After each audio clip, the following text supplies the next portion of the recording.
Ampitsikina tanteraka indray tompoko lahy sy tompoko vavy no iarabako anao amin'izao alina izao fotoana ny fampalamba vaovao eto amin'ny fahitalavitry matv manasanao hatrany moa anaraka n'izany atra amin'ny farany isan'ny vaovao moa hisongadina indray aminatin'izao alina izao ny mikasika indrindra ny fody mandry ny pasteur Andriamanjato Richard izay nody mandry omaly tany Paris nampafitary ny senitan'ireo candidat anatin'ny fifidianana filoham-pirenena tamin'ity androany ity ny endriky ny bulletin tokana ofisialy ary ao anatin'ny erikerika kosa ny fankalazana ny fetin'ny Pentecosta ao amin'ity taona 2024 ity avy hatrany ary isika dia hiditra ao anatin'ny andinindininy vaovao ireo ny sonage ny tontolo politika malagasy sy ny finoana FJKM nody mandry tao Paris omaly mantsy ny pastora Andriamanjato Richard andinindinizay avy hatrany no arahantsika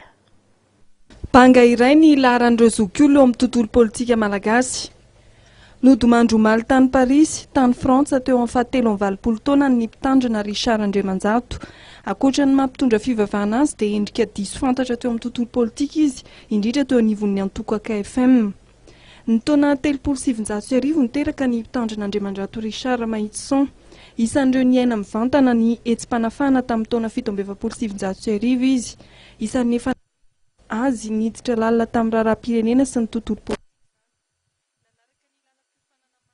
na matematika ny tena sany safidy tampoka ny andalina ny teolojia izy tao amin'ny fiangonana FJKM Ambotatelo ny tandremany voalohany ary izy no nisolo-toerana ny mpitandrina Ravelo John izay anisan'ireo nalaza tamin'ny hetsika fitiavan-tanindrazana ihany koa teo amin'ny tontolo politika dia anisan'ny nampandaniny tsia tamin'ny fihetseham-bahoaka tamin'ny taona 770 izy eritaona tao aorianan'io ny taona 770 dia lanobe ny tanàna malagasy voalohany teto Antananarivo ary azo lazaina fa tanora indrindra nisahana izany andraikitra izany raha ampitahaina ny salataonan'ireo be ny tanàna sy PDS ny fanjimy teto Antananarivo renivohitra